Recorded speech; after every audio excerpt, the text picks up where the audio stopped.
नमस्कार दोस्तों, मैं हूं अभिजीत और आपका स्वागत है हमारे इस YouTube चैनल में, जिसका नाम पहले तो था आदेश 2020, जो अब बदल के हो गया है हेल्थ एम्प्लॉयज कॉर्नर।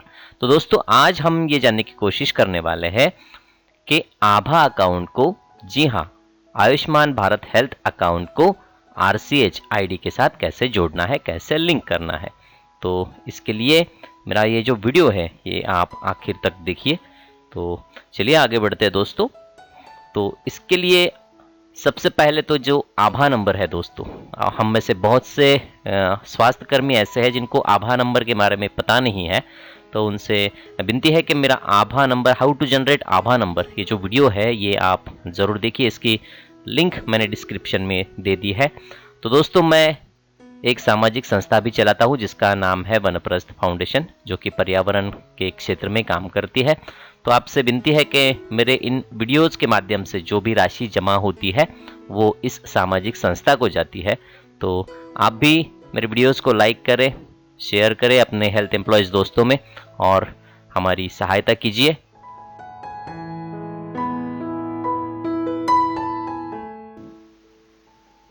तो चलिए आगे बढ़ते हैं। वेबसाइट तो हमें पता ही है, rch.nhm.gov.in। तो ये मैंने यहाँ पे होम पेज ओपन कर दिया है। इसे मैं क्लोज कर देता हूँ और हमें जाना है डाटा एंट्री में। तो डाटा एंट्री पे मैं क्लिक कर देता हूँ। तो चलिए लॉगिन कर लेते हैं। सबसे पहले तो मैं महाराष्ट्र से हूँ, तो ये मेरा आईडी पासवर्ड यहाँ पे सेव है। मैं लॉगिन कर लेता हूँ। जिसके बाद अगर चाहे तो आप पहले लोकेशन लगा सकते हैं या फिर डाटा एंट्री में जाके फिर वहाँ से भी लोकेशन लगा सकते हैं। तो चलिए मैं डेटा एंट्री में पहले जाता हूँ और डेटा एंट्री में एक नया ऑप्शन नीचे की तरफ आप स्क्रॉल करोगे तो आपको नजर आएगा आभा नंबर मैपिंग। तो ये नया ऑप्शन यहाँ पे आ गया है जिस पे हमें करना है क्लिक। तो ये मैं क्लिक कर देता हूँ। ये मैंने लोकेशन नहीं लगाया था, तो अभी मैं लोकेशन सेट कर लेता हूँ। तो क्या होता है ना कि लोकेशन अगर सेट नहीं किया तो दोबारा पूछता है, तो फिर एक बार मुझे उसी ऑप्शन में जाना पड़ेगा। तो आप पहले लोकेशन अगर सेट करते हो तो अच्छा होगा। तो यहाँ पे नीचे की तरफ आप देख रहे हो दोस्तों, eligible couple, register pregnant woman, ये सारे ऑप्शंस यहाँ पे दिए गए हैं। तो हमें जिस ऑप्शन में काम करना है उसके लिए आप एलिजिबल कपल में अगर क्लिक करते हो, प्रेग्नेंट वुमन में आप क्लिक करते हो, तो डायरेक्टली वो पूरी लिस्ट वहाँ पे जनरेट हो जाती है। आपके पास स्पेसिफिक आईडी है तो आप आईडी के द्वारा भी, RCH ID के द्वारा भी उस एंट्री को, उस बेनिफिशियरी को, उस लाभार्थी को यहाँ पे सर्च कर सकते हो। तो इसका भी ऑप्शन ऊपर दिया गया है। ये यहाँ पे नंबर डाल के आप उस एंट्री को सर्च कर सकते हो। तो नीचे की तरफ भी एलिजिबल कपल पे क्लिक करके आप उस लाभार्थी को सर्च कर सकते हो। तो इस पे भी मैं क्लिक करके दिखाता हूँ आपको। ये देखिए मैंने क्लिक कर दिया है और नीचे की तरफ ये पूरी लिस्ट यहाँ पे आ गई है। लेकिन आमतौर पे ऐसा होता नहीं है कि इन सब का डेटा हमारे पास हो। और पहले तो हम क्या करते थे, फील्ड से डेटा लेके आते थे और ऑफिस में बैठे बैठे पूरा अपलोड कर देते थे। तो इस बार ऐसा नहीं होने वाला है दोस्तों, क्योंकि इसके लिए आपको मेरे वीडियो को आखिर तक देखना होगा। तो ये ऐसे लिस्ट यहाँ पे जनरेट हो जाती है और बाय चांस इसमें से कोई बेनिफिशियरी हो तो आप उस पर क्लिक करके सर्च कर सकते हो। तो चलिए आगे बढ़ते हैं।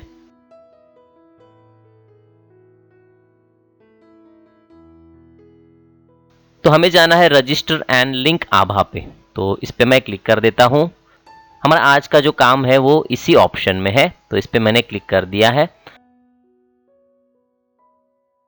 तो यहाँ पे फिर एक बार नया पेज, और यहाँ पे दो ऑप्शंस दिए गए हैं, रजिस्टर एलिजिबल कपल और रजिस्टर प्रेग्नेंट वुमन। तो मेरे पास फ़िलहाल तो प्रेग्नेंट वुमन की कोई जानकारी है नहीं, डेटा है नहीं। तो एक एलिजिबल कपल का डेटा है, तो उस पर एंट्री करके मैं आपको यहाँ पे सैंपल के तौर पे दिखा देता हूँ। तो ये मैंने इस पर क्लिक कर दिया है। अगर आईडी से आप पहले सर्च नहीं करते हो तो यहाँ फिर एक बार आप सर्च कर सकते हो, कोई बात नहीं है। तो लिंक पे जैसे ही हम ये माउस पॉइंटर लेके जाते हैं दोस्तों, तो लिंक अगर किसी का ऑलरेडी आभा नंबर जनरेट किया गया है तो फिर इस ऑप्शन में हमें जाना है। लेकिन फिलहाल तो अभी तक ये ऐसा कोई नंबर मेरे पास मौजूद नहीं है, तो मैं इस ऑप्शन में नहीं जाऊंगा। तो नहीं है तो क्रिएट में हमें जाना है। तो यहाँ पे क्रिएट भी होगा और लिंक भी होगा। तो ये क्रिएट पे मैं क्लिक कर देता हूं, जिसके बाद ये पूरा कंसेंट फॉर्म आता है दोस्तों। इस लिंकिंग के लिए हमें उस लाभार्थी का कंसेंट, उसकी सम्मति, उसकी मंजूरी लेना बहुत ज़रूरी है। तो इसके लिए ये पूरी जानकारी है, ये पूरी तो मैंने भी नहीं पढ़ी है अभी तक, तो उसका कंसेंट हमें लेना है। तो यहाँ पे लेफ्ट साइड में ऊपर की तरफ जो बॉक्स है उसमें हमें करना है क्लिक। हमने क्लिक कर दिया मतलब उसने कंसेंट दे दिया, ऐसा इसका मतलब हो सकता है। तो उस लाभार्थी का आधार नंबर जो है वो हमें यहाँ पे डाल देना है।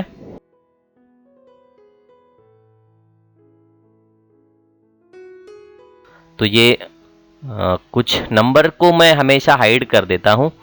किसी के पर्सनल नंबर्स होते हैं, चाहे आधार नंबर हो, मोबाइल नंबर हो, कोई भी आईडी हो, तो उसे हाइड करना चाहिए, ऐसे डिस्प्ले करना अच्छी बात नहीं है।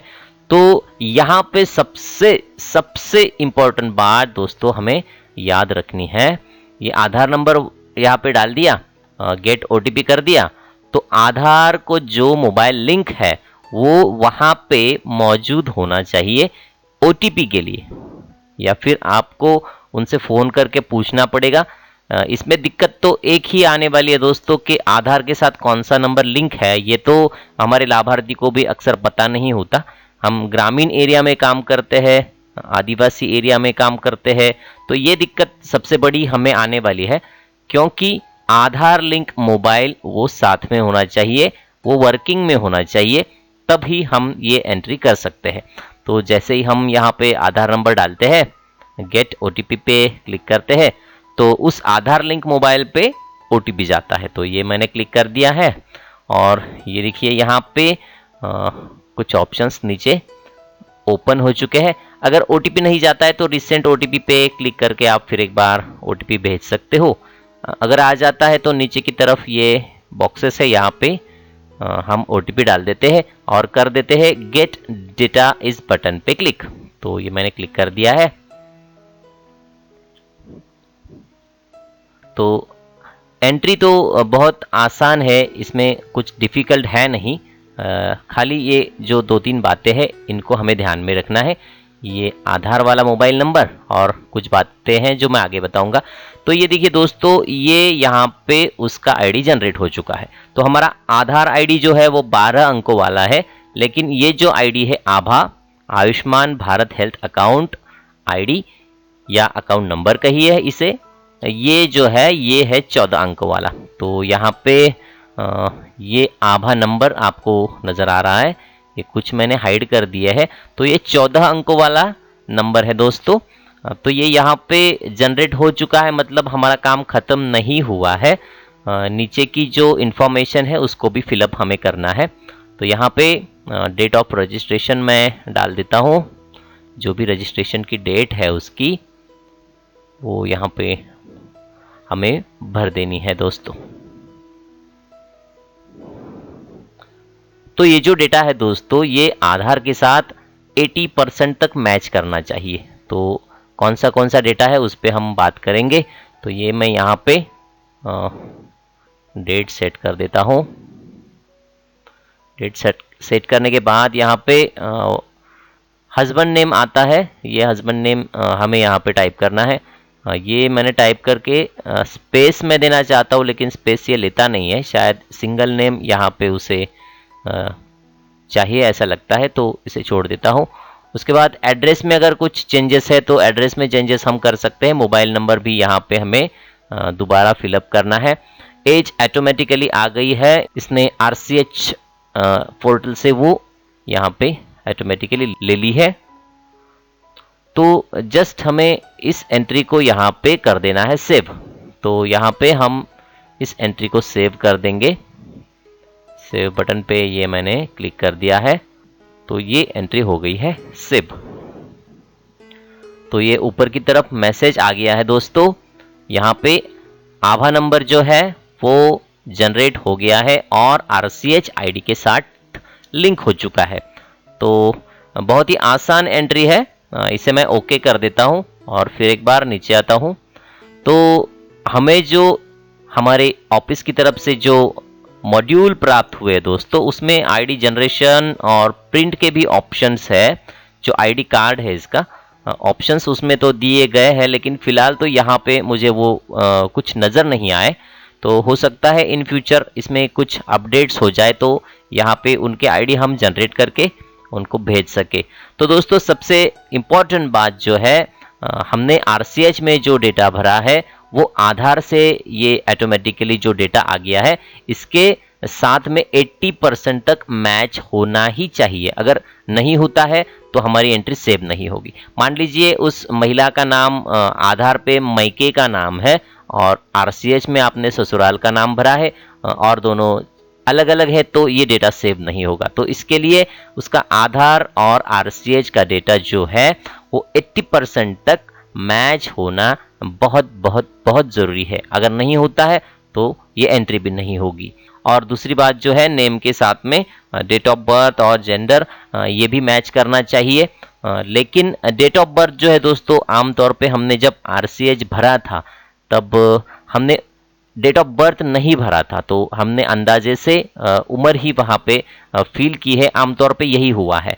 तो वो जो उम्र है वो उसकी एक्चुअल डेट ऑफ बर्थ के साथ में मैच 1 साल तक होनी चाहिए। 1 साल का डिफरेंस होना चाहिए, मैच नहीं कहूँगा मैं, 1 साल का डिफरेंस। 1 साल से ज़्यादा का डिफरेंस अगर वहाँ पे दिखता है तो ये एंट्री सेव नहीं होगी दोस्तों। तो ये 2-3 बातें अगर हम यहाँ पे ध्यान दें तो वैसे ये डेटा एंट्री कुछ ज़्यादा डिफ़िकल्ट है नहीं। तो ऐसी ये नई डाटा एंट्री एक नया काम हमें आ चुका है। तो अगर आपको ये वीडियो पसंद आया तो अपने हेल्थ एम्प्लॉयज़ दोस्तों में शेयर करें। मेरे चैनल को अगर अभी तक आपने सब्सक्राइब नहीं किया है दोस्तों तो सब्सक्राइब करें और हमारी संस्था को भी मदद करें दोस्तों। धन्यवाद।